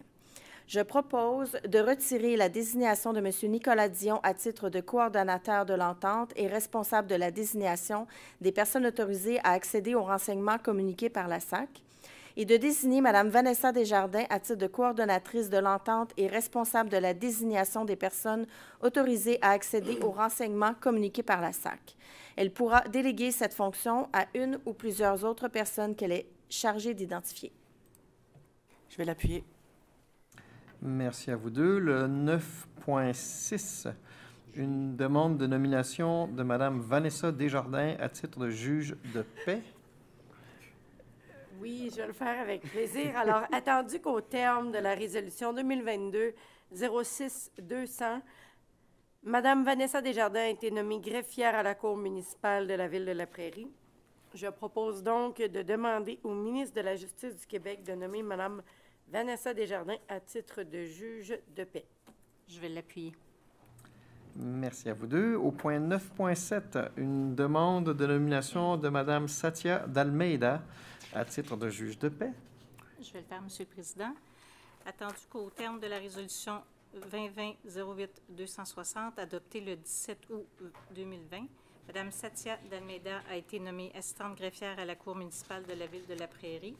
Je propose de demander au ministre de la Justice du Québec de nommer Mme Satya d'Almeida à titre de juge de paix.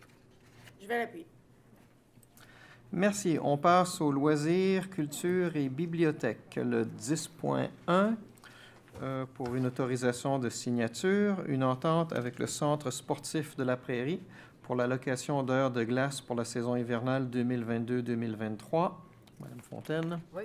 Donc, je propose d'autoriser la directrice du service des loisirs, de la culture et de la vie communautaire ou son représentant à signer pour et au nom de la Ville une entente avec le Centre sportif de la Prairie pour la location de 233 heures de glace pour la saison hivernale 2022-2023, soit entre le 3 septembre 2022 et le 22 avril 2023 au tarif horaire de 325 $ plus les taxes applicables. Je vais l'appuyer. Merci. Au point 10.2, on a une autorisation de signature pour une licence concernant l'accès et l'utilisation et la reproduction de ressources numériques avec Ululab. Madame Plante-Hébert. Oui, et je vais le faire. Alors, je propose d'autoriser la responsable de la bibliothèque, Léo Lecavalier, ou son représentant, à signer pour et au nom de la Ville la licence concernant l'accès, l'utilisation et la reproduction de ressources numériques avec Ululab. Cette licence vise, entre autres, la ressource Slice Fractions. Cette licence est d'une durée de 3 ans, débutant le 1er septembre 2022. J'approuve cette proposition. J'appuie, pardon, cette proposition. On va y arriver, on va y arriver. On m'a donné des pouvoirs. Découragez-vous pas. On est au point 11, ressources humaines. On a plusieurs points à l'ordre du jour. Le 11.1, la nomination d'un opérateur à l'usine de filtration au service du génie. Pour le proposer. Je vais le faire, Monsieur le Président.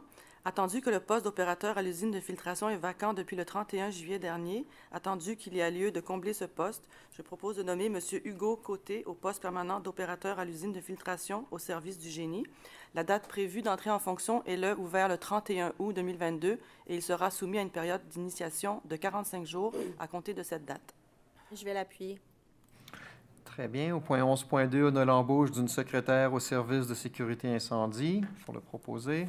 Oui, je vais le faire. Alors, attendu qu'un poste de secrétaire au service de sécurité incendie est vacant depuis le 11 juillet dernier, attendu qu'il y a lieu de combler ce poste, je propose donc d'embaucher Mme Ariane Gervais au poste de secrétaire au service de sécurité incendie. La date prévue d'entrée en fonction est ouverte le 6 septembre et elle sera soumise à une période d'essai de 90 jours ouvrables à compter de cette date. Je vais l'appuyer. Merci. Au 11.3, on a la création d'un poste d'agent aux communications au service des communications et embauche. Je vais le faire, Monsieur le Président. Attendu qu'il y a lieu de créer un nouveau poste d'agent aux communications, attendu qu'il y a lieu de combler ce poste, je propose de créer un poste d'agent aux communications au service des communications, d'embaucher Mme Émilie Talbot-Hamon au poste d'agente aux communications. La date prévue d'entrée en fonction est ouvert le 6 septembre 2022 et elle sera soumise à une période d'essai de 90 jours ouvrables à compter de cette date. Je vais l'appuyer. Merci. Au 11.4, on a la création d'un poste de brigadier scolaire permanent à semaine réduite et nomination. Pour le proposer. Oui, je vais proposer cette bonne nouvelle. Attendu que suite à une recommandation du Comité de circulation et de mobilité active, il a été convenu qu'un nouveau poste de brigadier scolaire permanent à semaine réduite devait être créé pour la traverse scolaire située à l'intersection de la rue Longtin et de la rue Hood, près de l'école Jean 23. Je propose de créer un poste de brigadier scolaire permanent à semaine réduite pour la traverse scolaire située à l'intersection de la rue Longtin et de la rue Hood. Je vous propose également de nommer M. Jacques Hébert au poste de brigadier scolaire permanent à semaine réduite. La date d'entrée en fonction est le ou vers le 30 août 2022. Il sera soumis à une période d'essai de 90 jours ouvrables à compter de cette date. Je vais l'appuyer. Merci. Au 11.5, la création d'un poste de chauffeur A et la nomination d'un chauffeur A et d'un chauffeur B au service des travaux publics pour le proposer. Oui, donc attendu qu'il y a lieu de créer un nouveau poste de chauffeur A au service des travaux publics, attendu qu'il y a lieu de combler ce poste, attendu que le poste de chauffeur B est présentement vacant, attendu qu'il y a lieu de combler ce poste, et je propose de créer un poste de chauffeur A au service des travaux publics, de nommer M. Christian Lupien au poste de chauffeur A, de nommer M. David Tavares au poste de chauffeur B. La date prévue d'entrée en fonction est le 31 août 2022. Ils seront soumis à une période d'initiation de 45 jours à compter de cette date. Je vais l'appuyer. Merci. Au 11.6, on a la fin de la période d'essai et l'obtention de la permanence de la greffière adjointe au service du greffe et des affaires juridiques. Qui pour le proposer? Je vais le faire avec grand plaisir. Donc, attendu que Mme Marie-Pierre Savard a été embauchée à titre de greffière adjointe au service du greffe et des affaires juridiques, attendu que Mme Savard est entrée en fonction le 14 février 2022, attendu qu'elle était soumise à une période d'essai se terminant le ou vers le 14 août 2022, je propose donc d'accorder à Mme Marie-Pierre Savard le statut d'employée permanente au poste de greffière adjointe au service du greffe et des affaires juridiques, tel statut étant effectif rétroactivement à sa date d'embauche. Je vais l'appuyer. Félicitations, Mme Savard. Au 11.7, on a la fin de la période d'essai et l'obtention de la permanence de l'adjointe administrative à la mairie. Qui le propose? Je vais le faire avec plaisir, M. le Président. Attendu que Mme Lucie Smith a été embauchée à titre d'adjointe administrative à la mairie, attendu que Mme Smith est entrée en fonction le 24 janvier 2022, attendu qu'elle était soumise à une période d'essai se terminant le ou vers le 24 juillet 2022, je propose d'accorder à Mme Smith le statut d'employée permanente au poste d'adjointe administrative à la mairie, tel statut étant effectif rétroactivement à sa date d'embauche. Je vais l'appuyer. Merci. Au 11.8, on a la fin de la période d'essai d'une inspectrice en bâtiment au service de l'urbanisme. Monsieur Noël? Oui. Donc, attendu que Mme Mireille Duchesneau a été embauchée à titre d'inspectrice en bâtiment au service de l'urbanisme, attendu que Mme Duchesneau est entrée en fonction le 20 avril 2022, attendu qu'elle était soumise à une période d'essai se terminant le ou vers le 26 août 2022, et je propose d'accorder à Mme Mireille Duchesneau le statut d'employée permanente au poste d'inspectrice en bâtiment au service de l'urbanisme, tel statut étant effectif rétroactivement à sa date d'embauche. Je vais l'appuyer. Merci. Au 11.9, la fin d'emploi de l'employé portant le numéro 2293 pour le proposer. Je vais le faire, Monsieur le Président. Et je n'ai pas le dossier. Merci. Je propose de mettre fin à l'emploi de l'employé portant le numéro 22493 en date du 31 août 2022. Je vais l'appuyer. Merci. On passe au 13, les travaux publics. 13.1, on a le dépôt du procès-verbal de la séance tenue par le Comité de circulation et de mobilité active le 6 juillet 2022. C'est un dépôt, Maître Patton. Ce sera déposé aux archives de la Ville. Merci, Maître Patton. Au 13.2, on a des recommandations du Comité de circulation et de mobilité active du 6 juillet 2022 pour le proposer. Je vais le faire, Monsieur le Président. Donc, je propose d'approuver les recommandations du Comité de circulation et de mobilité active suite à sa réunion du 16 juillet 2022, sous réserve de l'adoption des résolutions du Conseil municipal nécessaires dans les cas applicables. Je vais l'appuyer. Merci. C'est le 6 juillet. 6 juillet 2022. 6 juillet 2022. Le 16, c'est pour ça. T'ajoutes tes dizaines en soir, je sais pas pourquoi. Tu rajoutes une dizaine à tes unités. On s'excuse, on voit que l'été a été long. C'est trop court. Trop court, l'été. Ou trop court. Bref, on passe au numéro 14, l'urbanisme et l'aménagement du territoire. Le 14.1, c'est le dépôt du procès-verbal des séances tenues par le comité consultatif d'urbanisme le 6 juillet 2022 et le 8 août 2022. Ces documents seront déposés, Maître Patton. Ça sera déposé aux archives de la Ville, Monsieur le Président. Merci beaucoup. Au point 14.2, on a des demandes de dérogation mineure. Qui pour les proposer? Oui, alors, on a attendu que les demandes de dérogation mineure suivantes sont présentées au conseil municipal. Alors, on a la demande de dérogation mineure 2022-037, ici qui concerne l'adresse du 225 rue des Glaïeuls. Donc, la demande de dérogation mineure vise à régulariser la localisation dérogatoire de l'agrandissement du bâtiment principal comportant l'élément dérogatoire suivant, soit la marge latérale totale est à 4,78 mètres, alors qu'en vertu de la grille de la zone H208 du règlement de zonage, la marge latérale totale doit être d'au minimum 5 mètres. Donc, on peut passer à la suivante. Ensuite, on a la demande de dérogation mineure 2022-047 qui concerne le 1500 chemin de la Bataille Sud. Cette demande de dérogation mineure vise à permettre un lotissement pour une demande d'autorisation auprès de la CPTAQ pour le 1500 chemin de la Bataille Sud, dont la subdivision comporterait les 2 non-conformités suivantes à l'égard des garages isolés. Soit 1. Le nombre de garages isolés s'élève à 2, alors qu'en vertu du règlement de zonage, un seul garage isolé est autorisé. Ensuite, la superficie des garages isolés est respectivement de 326,4 et 95,5 mètres carrés, alors qu'en vertu du règlement de zonage, la superficie d'un garage isolé doit être au maximum 115 mètres carrés, sans excéder 3 % de la superficie du terrain.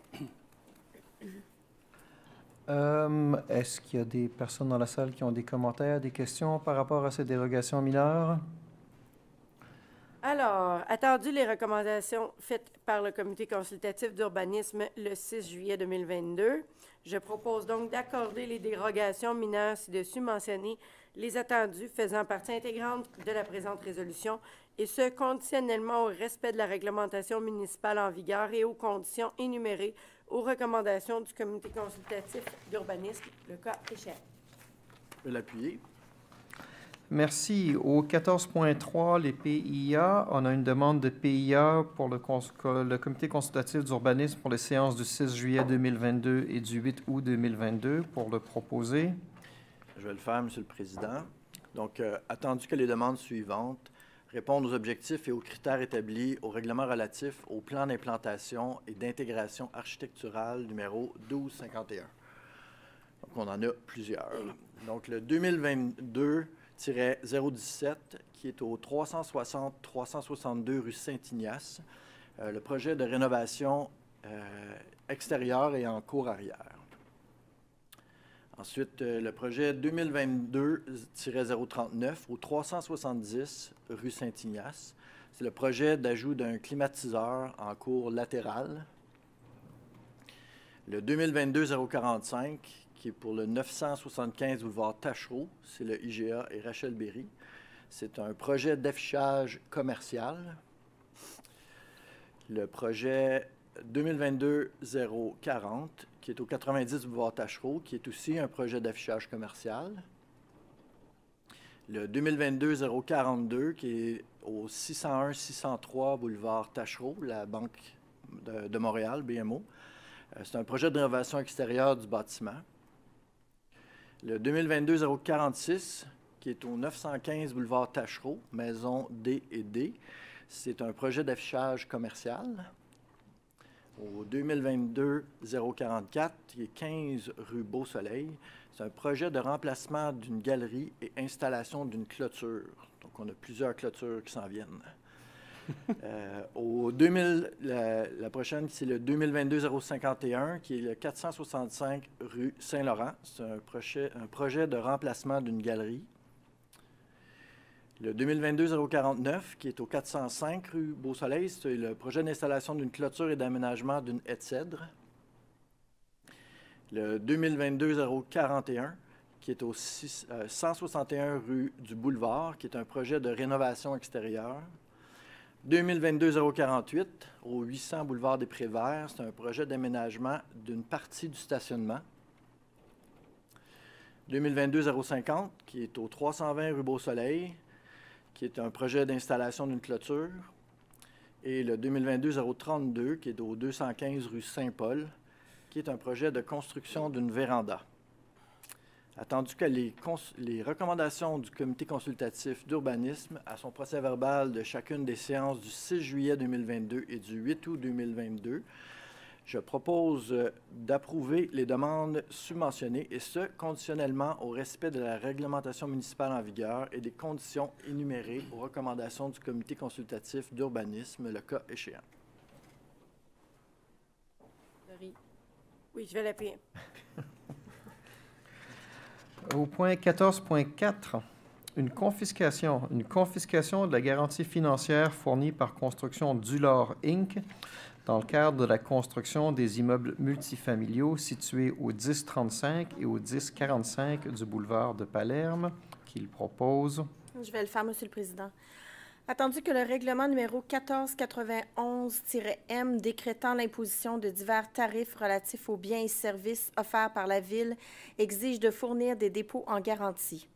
Attendu qu'un dépôt de 39 000 a été fourni à la Ville afin de garantir l'exécution complète et conforme des travaux pour les immeubles situés au 1035 et au 1045 boulevard de Palerme. Attendu que l'aménagement des conteneurs en matière résiduelle n'a pas été réalisé pour ces adresses. Attendu que plusieurs correspondances et avis d'infraction ont été transmis à Construction Dulor Inc. afin de régulariser cette situation. Attendu que cette non-conformité n'a pas été corrigée dans les délais prescrits.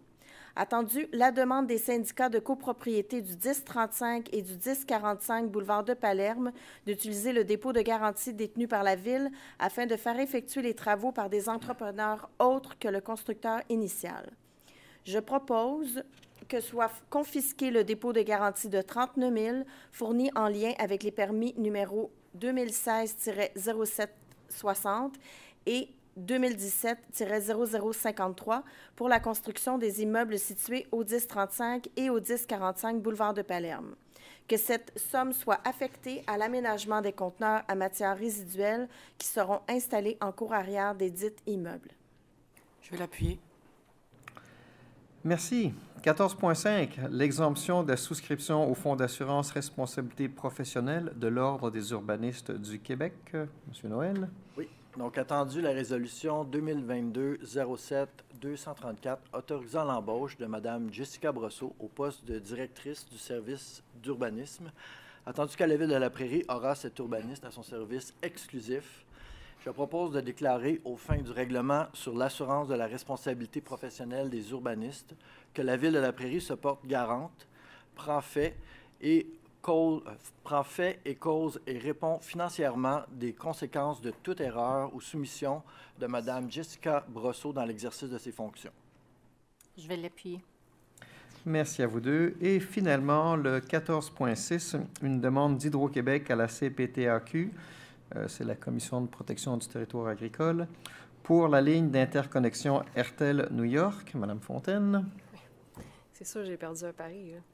Attendu la demande d'Hydro-Québec à être présentée à la Commission de protection du territoire agricole du Québec afin d'obtenir l'autorisation d'utiliser à des fins autres qu'agricoles certaines parties des lots suivants du cadastre du Québec. 4 18 991, 2 767 125, 2 267 955, 2 775 945, 2 267 729, 2 267 585, 2 267 580, 4 610 207, 2 267 587, 2 267 310 et 2 775 826, totalisant une superficie approximative de 2,97 hectares pour la réalisation du projet de ligne d'interconnexion Hertel-New York. Attendu que ce projet consiste à construire une ligne de 400 kV à courant continu d'environ 58 km entre le poste Hertel situé à la Prairie et un point de traversée de la frontière canado-américaine situé dans la municipalité de Lacolle. Attendu que cette demande rencontre les critères des articles 58.2 et 62 de la Loi sur la protection du territoire et des activités agricoles, attendu qu'en vertu de l'article 48.2 de la Loi sur Hydro-Québec, la réglementation municipale est inimposable à Hydro-Québec. Inopposable. Attendu qu'il n'y a pas d'autres emplacements disponibles de nature à éliminer ou réduire les contraintes sur l'agriculture et qu'il n'y a, par conséquent, pas d'espace approprié disponible ailleurs sur le territoire de la municipalité et hors de la zone agricole qui pourrait satisfaire à la demande. Je propose donc d'appuyer la demande d'autorisation d'Hydro-Québec auprès de la Commission de protection du territoire agricole du Québec, la CPTAC, pour l'utilisation à des fins autres qu'agricoles. Certaines parties des lots suivants du cadastre du Québec, 4 018 991, 2 776 125, 2 267 955, 2 775 945, 2 267 729, 2 267 585, 2 267 580, 4 610 207, 2 267 587, 2 267 310 et 2 775 826, totalisant une superficie approximative de 2,97 hectares pour la réalisation du projet de ligne d'interconnexion Hertel-New York et de recommander à la CPTAC d'accepter cette demande d'autorisation. Je vais l'appuyer. J'attendais d'avoir un autre paragraphe, là, mais... Étourdi par les chiffres. C'est tout. Wow! Bon, ben C'est écoutez... une déduction pour ce soir. On y arrive donc. 15 varia honoriens, 16 périodes d'intervention des membres du Conseil. Est-ce que des membres du Conseil voudraient s'exprimer? Ouais.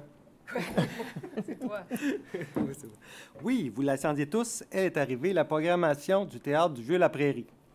Donc, c'est le retour des séries intimes du vendredi au théâtre qui est sur la rue Sainte-Marie, dans le Vieux-la-Prairie. Il y a bien des gens qui ne savent pas c'est où, au-dessus de la Société historique.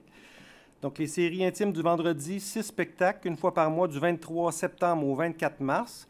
Et les dimanches des tout-petits, 4 spectacles, du 9 octobre au 12 février. Donc, ça commence le 23 septembre avec Mario Cagliari et Mamziel Ruiz, qu'on dit, qui offre un voyage entre le Québec, l'Italie et le Mexique.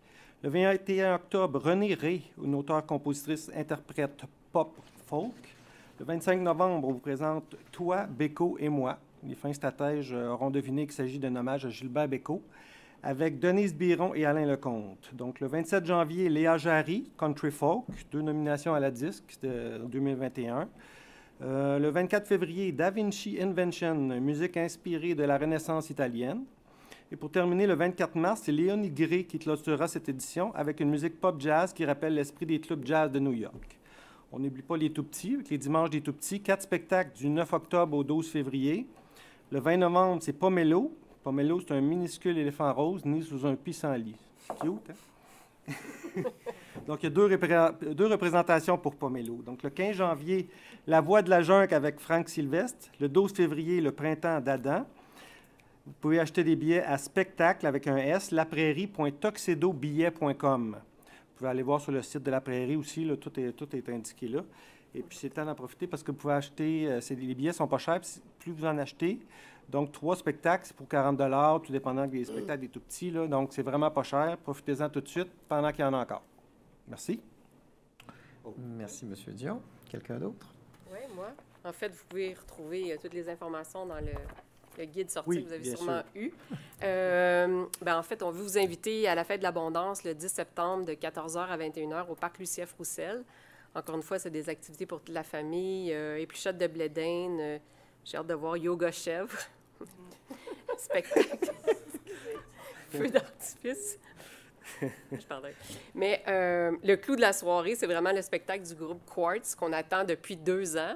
On a été obligé de le déplacer, donc vous êtes invités en grand nombre à venir participer à cette fête de l'abondance.